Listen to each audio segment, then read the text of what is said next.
रमेश गुप्ता जी, आपका बहुत-बहुत स्वागत करते हैं इस विशेष कार्यक्रम में। विश्व रंग 2024 के संदर्भ में हम विदेश से आए हुए विभिन्न प्रतिनिधियों से ये साक्षात्कार करे हैं और हम आपका बहुत-बहुत स्वागत करते हैं इस प्रोग्राम में और हमारे साथ इस साक्षात्कार में जुड़ने के लिए हम आपसे ये जानना चाहेंगे कि आप यूके में रहते हैं और हिंदी वहाँ पे कैसी है? सबसे पहले तो मैं बहुत-बहुत आभार व्यक्त करता हूँ एमबीसी का और उमा जी आपका कि आप मुझे यह अवसर दे रही हैं कि मैं अपने इस मॉरिशस विज़िट में कुछ मॉरिशस के लोगों के साथ रूबरू हो सकूं आपके चैनल के माध्यम से। ये विश्व रंग 2024 में मैं आया हुआ हूं जो 7 से 9 अगस्त तक यहाँ पर विश्व हिंदी सचिवालय मॉरिशस में संपन्न हो रहा है। मुझे बहुत खुशी है मॉरिशस के लोगों से मिलकर और ये मेरा दूसरी विजिट है। इससे पहले मैं 2018 के विश्व हिंदी सम्मेलन में आया था। जहाँ तक ब्रिटेन में हिंदी का सवाल है तो ब्रिटेन में एक बहुत समृद्ध हिंदी का इतिहास रहा है। मैं तो बहुत विद्यार्थी जीवन में 1985 में आया था इंग्लैंड और तब से मैं वहीं पर हूँ। 1990 में जब मेरी उम्र सिर्फ 25 वर्ष की थी तब मैंने वहाँ यूके हिंदी समिति की स्थापना की थी, जो संस्था आज भी चल रही है। और आज हिंदी समिति में सैकड़ों हिंदी के विद्यार्थी हिंदी का शिक्षण कर रहे हैं, हिंदी पढ़ रहे हैं और इसमें रिटन परीक्षाएं होती हैं, वाद विवाद प्रतियोगिताएं होती हैं, भाषण प्रतियोगिताएं होती हैं और जो विद्यार्थी उसमें से चुने जाते हैं 10-12 हर वर्ष, उन्हें हम पुरस्कार स्वरूप भारत यात्रा करवाते हैं। तो एक तो ये एक बहुत बड़ा प्रोजेक्ट है जो नई पीढ़ी को हिंदी से जोड़ने के लिए ब्रिटेन में हो रहा है। और इसके अलावा वहाँ पे साहित्यिक कार्यक्रम भी बहुत से आयोजित होते हैं।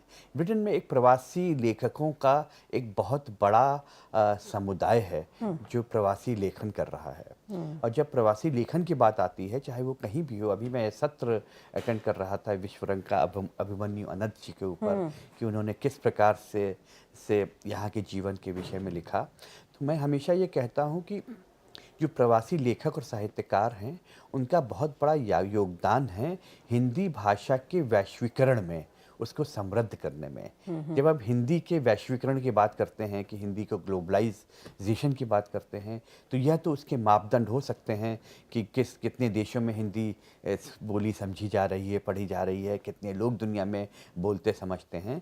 लेकिन जब हिंदी साहित्य के वैश्वीकरण की बात आती है तो मैं समझता हूँ इसमें सबसे बड़ा योगदान प्रवासी लेखकों का है, क्योंकि वो लिख रहे हैं जो उनके देश में, उनके परिवेश में, उनके जीवन में घटित हो रहा है और जो भारत से बाहर घटित हो रहा है। और इसका तो मैं समझिए सच्चा वैश्वीकरण हिंदी साहित्य का तब मानूंगा जब सोचिए आज से 200-300 साल बाद कोई जानना चाहेगा कि ब्रेक्सिट के दिनों में यूरोप में क्या हुआ था, कोविड काल में ऑस्ट्रेलिया, कनाडा और मॉरिशस ने किस प्रकार से संघर्ष किया था, इस समय का समाज कैसा था। तो उनसे कहा जाएगा कि अगर आपको यह जानना है तो आप हिंदी पढ़िए और हिंदी के प्रवासी लेखकों को पढ़िए, हिंदी साहित्य को पढ़िए। वहाँ आपको मिलेगा कि किस प्रकार से उस समय का समाज रहा होगा। इसलिए मैं मानता हूँ कि प्रवासी लेखकों का बहुत बड़ा योगदान है। जो इस प्रकार के अंतर्राष्ट्रीय और वैश्विक स्तर पर कार्यक्रम होते हैं, आयोजन होते हैं, सम्मेलन होते हैं, उनका सबसे बड़ा जो महत्व होता है वो यही होता है कि आज देखिए यहाँ पे तकरीबन 30-40 देशों के लोग आए हुए हैं, लेखक वे आपस में मिल रहे हैं, आपस में बात कर रहे हैं। और जब वो बात करते हैं तो बात से बातें निकलती हैं, जानकारियाँ मिलती हैं और कहीं ना कहीं प्रेरणा मिलती है, इंस्पिरेशन मिलता है। इसलिए ये वैश्विक स्तर पर भारत से बाहर होने वाले सम्मेलनों का बहुत बड़ा महत्व है।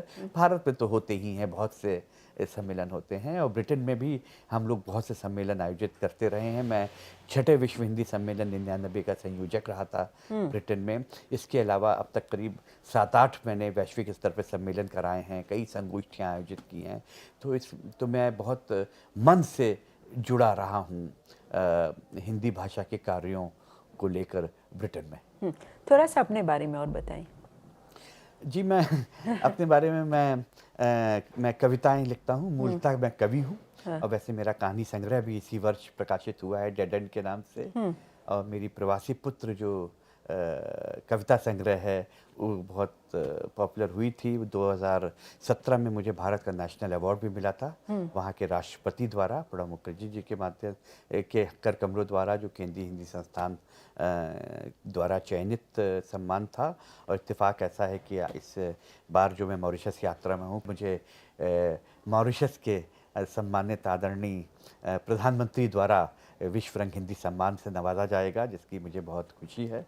और बहुत मुझ इन चीज़ों से बहुत मोटिवेशन मिलता है, बहुत इंस्पिरेशन मिलता है, जिसके लिए मैं बहुत आभारी हूँ विश्व रंग का और मॉरिशस सरकार का।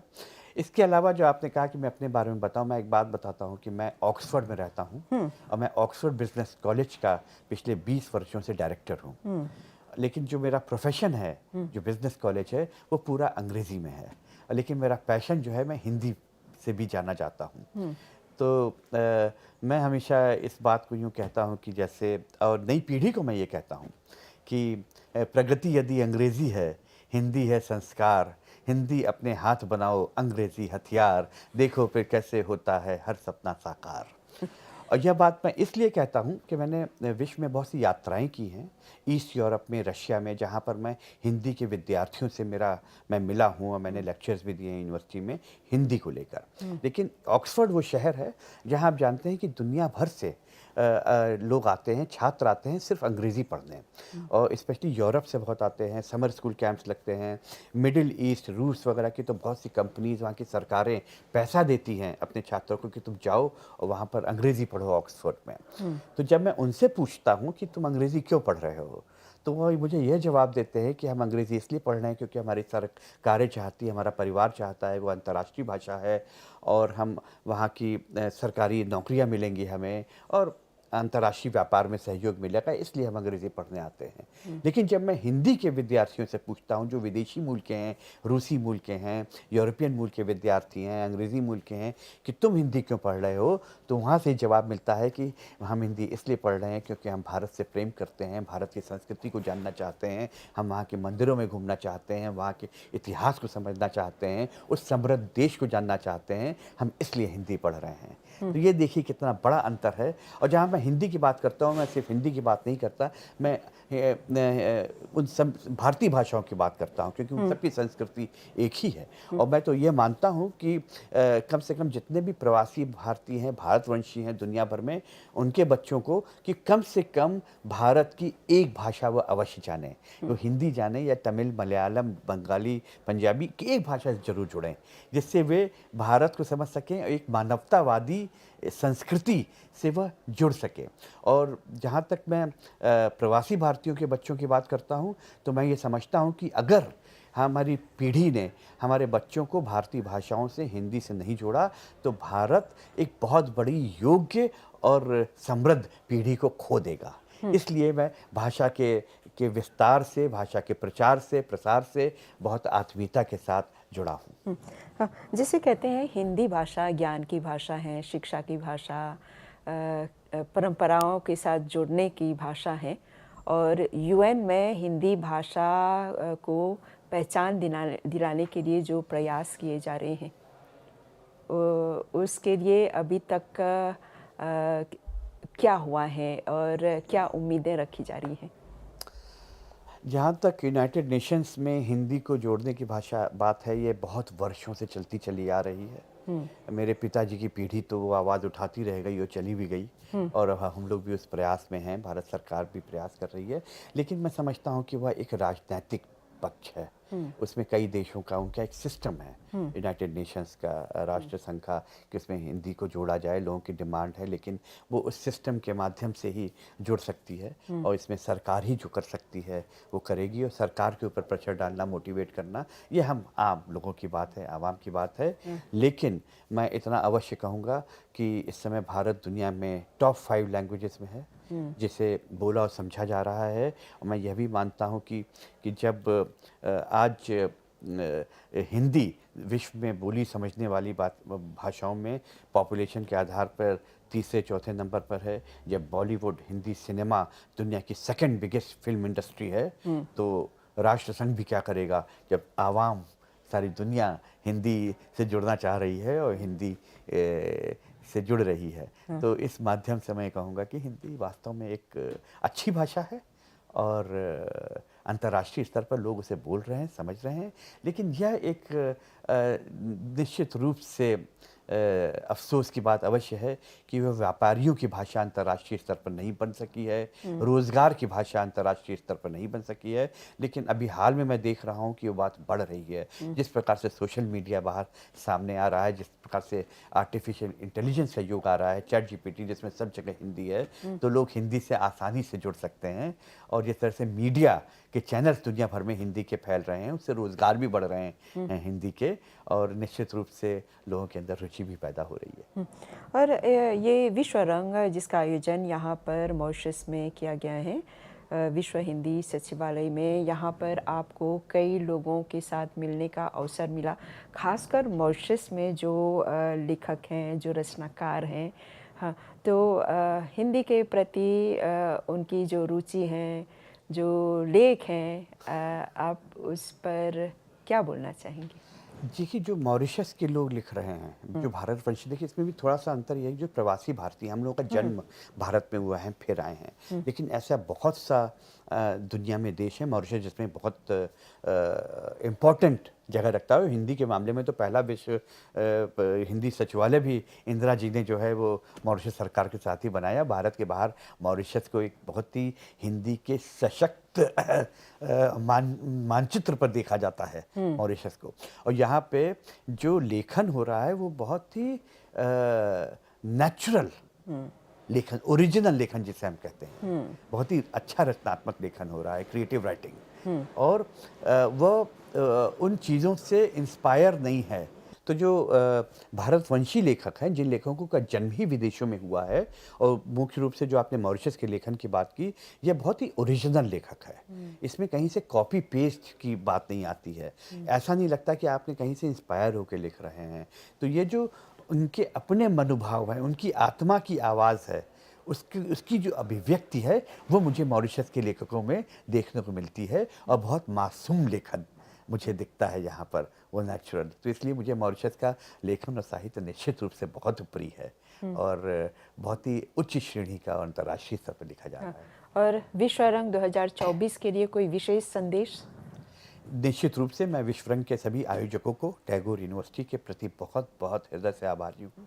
इन्होंने एक बहुत बड़ा कदम उठाया है, इसे क्रांतिकारी कदम कहा जाएगा कि एक गैर सरकारी संस्था NGO ने भारत से बाहर कदम रखा और वैश्विक स्तर पर सोचा है। और यहाँ पर आकर इतना बड़ा यहाँ पर मॉरिशस में आयोजन बहुत हिम्मत का काम है, जिसके लिए पूरी विश्व रंग की टीम बधाई की पात्र है। संतोष चौबे जी, सिद्धार्थ चतुर्वेदी जी, अरविंद चतुर्वेदी जी, जवाहर कर्नावट जी और अमिताभ सक्सेना जी, ये सब जो पूरी टीम है, कोर टीम जो विश्व रंग भारत में करती आ रही है, उसने यह कदम उठाया है मॉरिशस में। और मुझे उम्मीद है कि मॉरिशस के आगे भी ये दूसरे देशों में जाएंगे और इसी प्रकार से जो हम लोग हिंदी के प्रति प्रेम रखते हैं, सम्मान रखते हैं, उसको और आगे बढ़ाएंगे विश्व रंग। बहुत बहुत आपके शुभकामनाएं। साथ साक्षात्कार करके बहुत अच्छा लगा। बहुत बहुत धन्यवाद आपको, बहुत बहुत बधाई और बहुत बहुत शुभकामनाएं। बहुत बहुत धन्यवाद उमा जी, मुझे यह अवसर देने के लिए, समय देने के लिए। और मैं मॉरिशस के सभी लोगों को के प्रति अपना सम्मान व्यक्त करता हूँ। बहुत बहुत नमस्कार, धन्यवाद। AI एक इसमें बहुत बड़ी समस्या है, क्योंकि अभी शोध की कमी आ जाएगी, हम शोध नहीं करेंगे। क्योंकि AI पे चैट जीपीटी हो, आप देखते हैं, उससे ट्रांसलेट करते हैं। बच्चे आजकल चैट जीपीटी से पढ़ना पसंद करते हैं, लेकिन वो क्या हिंदी पा रहे हो, उससे क्या लेकर आ रहे हैं, अनुवाद में ये समस्या हमें देखने को मिलती है कि हमें सही शब्द नहीं मिलते और मूल आत्मा का हनन हो जाता है जो भी रचना होती है। तो इस तरह की बहुत सारी चुनौतियों का हमको सामना करना पड़ता है। जो मुझे लगता है, व्यक्तिगत स्तर पर मुझे लगता है कि हिंदी को यदि बढ़ाना है, उसको सही रूप में करना है, तो जब जैसे हम जर्मनी में रहते हैं, जब हम वहाँ जाते हैं, जर्मन्स अपनी भाषा के प्रति बहुत प्रतिबद्ध हैं। आपको जाके पहले वहाँ पे अपनी भाषा को सीखना होगा, तभी आपको वहाँ पर कोई भी नौकरी या कोई भी आप कार्य कर सकते हैं। यहाँ तक कि जितने भी इंस्ट्रक्शंस लगे होते हैं, जितने भी संकेत होते हैं, सब जर्मन भाषा में होते हैं। तो आपको जब भारत में कोई विदेशी आता है तो हिंदी को प्राथमिकता देने, एक छोटा कोर्स बनाइए, उनके लिए विदेशी भाषा का कोर्स बनाइए, जो कि उन्हें करके आना ही होगा। जो निर्देश हैं अगर हम उन्हें हिंदी में लिखें, ठीक है, बाइलिंगुअल रखिए, विश्व में अगर बढ़ना है तो हमें समस्त भाषाओं का सम्मान करना होगा, लेकिन ज़रूरी ये भी है कि हम अपनी भाषा को सबसे पहले रखें। तो ये बात सीखनी होगी जर्मन से हमें कि अपनी भाषा को सबसे पहले रखते हैं, फिर अन्य भाषाओं को मान करते हैं। व्यवसाय के अवसर हमें उपलब्ध कराने होंगे, क्योंकि अगर कौशल से हम अपनी भाषा को नहीं जोड़ेंगे तो जितनी भी दुनिया में लुप्त प्राय भाषाएं हैं उनका कारण यही है कि वो प्रयोग में नहीं लाई जा रही हैं। तो जब तक आप अपनी भाषा को प्रयोग में नहीं लाएंगे, उसे व्यवसाय से नहीं जोड़ेंगे, रोटी से नहीं जोड़ेंगे, वो कभी पनपेगी नहीं। जहां सभी देशों ने अपनी स्थिति बताई जो हिंदी को लेकर अच्छी है, लेकिन मुझे बड़ी गर्व की महसूस होता है क्योंकि मैं भारतीय मूल की हूँ। मैं मॉरिशस में आई, वो स्थिति भी थी जब हिंदी के लिए कोई साधन नहीं थे, लेकिन आज वो लोग जो हस्ताक्षर भी नहीं कर पाते थे, आज जनसंचार के सभी आधुनिक माध्यमों से अवगत हैं। और उसी को लेकर बहुत अच्छी बात है। उसी को लेकर मैं बता दूं कि आज भारत से बाहर अगर कोई देश है, मैं त्रिनिदाद गई हूँ, सूरीनाम गई हूँ, फिजी गई हूँ, भारत से बाहर मुझे बिरले ही कोई देश ऐसा मिला है जहां बहुसंस्कृतीय भाषाओं को के लिए एक अलग अलग चैनल पूरा हो। मॉरिशस में 13 चैनल, तमिल, तेलुगु, मराठी, गुजराती, सबके लिए, हिंदी, भोजपुरी, सबके लिए चैनल। इसके अलावा 3 हमारे चैनल, पहले जो समय हमें सिर्फ आधे घंटे का, 1 घंटे का मिलता था, धीरे धीरे बढ़ते आज हमारे 3 चैनल जो हैं, 2 FM और 1 AM, जो 24 आवर्स 24 घंटे हिंदी भाषा में प्रसारण करते हैं। ये हमारे लिए बहुत बड़ी गर्व की बात है। और सबसे बड़ी उपलब्धियां हमारे लिए आज हिंदी को लेकर कि भारत से बाहर मॉरिशस ही एक ऐसा देश है जहां हिंदी भाषा को लेकर इतना विकास हुआ है कि विश्व हिंदी सम्मेलन 3 बार मॉरिशस में लगाए गए हैं। तालियां, जोरदार तालियां। इसके अलावा अफ्रीका कॉन्टिनेंट और विश्व से जोड़ने के लिए विश्व हिंदी सचिवालय को स्थापना भी मॉरिशस में मिली, भारत से बाहर। ये और उसका ही आज मैं परिणाम देख सकती हूँ कि विश्व रंगमंच जो है आज जुड़ सका है, जहाँ हम अनेक भारत से बाहर जो रहने वाले लोग हैं उनसे मिल सके हैं। यहाँ स्थिति मैं बताना चाहूँगी, इसके अलावा आज जनसंचार के कोई ऐसे माध्यम नहीं है जहाँ की मॉरिशस में उसकी कमी हो, चाहे वो इंटरनेट है, चाहे इंस्टाग्राम है। हाँ, सभी लोग जानते हैं आजकल मोबाइल का ज़माना है, मीडिया का ज़माना है। तो यहाँ हमारे कुछ सहयोगी जैसे अंजलि जी, तनुजा जी, ये सभी लोग जानते हैं कि हमारे यहाँ शायद मॉरिशस में पहली बार भोजपुरी लोक कथाओं पर कार्टून बनाया गया। पूर्वी भाषाओं को लेकर कार्टून मॉरिशस में नहीं बना था। भारत से जो आते थे यहाँ पर हम लोग दिखाते थे बच्चों को, लेकिन जो पहला कार्टून बना पूर्वी भाषाओं में वो भोजपुरी में है। और आज हमारे बच्चों को मॉरिशस की भोजपुरी संस्कृति के बारे में हम लोग इन कार्टून, मीडिया, जैसे हम टेक्नो पेडागोजिकल मटेरियल कहते हैं, इनके माध्यम से बच्चों को भोजपुरी लोक संस्कृति से अवगत करा रहे हैं। ये जो भोजपुरी गीत थे पहले, ओका बोका तिनगोलो का, ये सब जो पहले हमारे हम लोग आजकल बच्चों को सिखाया जाता है भी। बहुत लोग ऐसे हैं जो अपने छात्रों को नृत्य सिखाते हैं भोजपुरी को लेकर, गुरुजी गंगू की तरह, सरिता बुद्धू जी की तरह, डॉक्टर सचिता रामदीन, फिर इनसे पहले और लोगों ने जिन्होंने अकादमिक लेवल पर, उच्च स्तर पर भोजपुरी पर शोध कार्य किया। बहुत लोग ये सोचते हैं कि भोजपुरी खाली गीत गवाई है। नहीं, अगर हम लोग भोजपुरी को केवल गीत गवाई स्तर तक रखेंगे तो गाते रहेंगे। धर्म को पता है कि मॉरिशस में जब एल्बम निकाले जाते हैं, भोजपुरी के एल्बम जस्ती निकलेला, भोजपुरी के गीत। धर्म के पीछे भागे लंजा, हमार गीत चलाओ, हमार गीत चलाओ, हमार गीत चलाओ। अभी हमारे यहाँ डॉक्टर वर्षा रानी विशेषर दुलवा हैं, जिन्होंने भोजपुरी लोकगीतों पर अपना शोध कार्य किया तुलनात्मक दृष्टि से, डियास्पोरा को लेकर। फ्रेंच में अभी हाल ही में एक व्यक्ति ने, उन्होंने भोजपुरी भाषा पर अपना शोध कार्य पूरा किया। अभी तक ये प्रक्रिया जारी है। तो नई पीढ़ी के लोग जब इसमें जुड़े हुए हैं तो भोजपुरी को हम एक व्यापक आयाम दे रहे हैं यहाँ पर। विश्व रंग 2024 का यह छठा संस्करण मॉरिशस में विश्व हिंदी सचिवालय में 7 अगस्त को प्रारंभ किया गया। 3 दिवसीय इस सम्मेलन में विश्व के विभिन्न देशों के हिंदी भाषी प्रतिनिधियों ने भाग लिया। हिंदी भाषा एवं संस्कृति को बढ़ावा देने के लिए ये मुख्य उद्देश्य रहा। उद्घाटन सत्र रंग बिरंगे गुब्बारों को हवा में छोड़कर किया गया। साथ साथ एक शोभा यात्रा भी निकाली गई।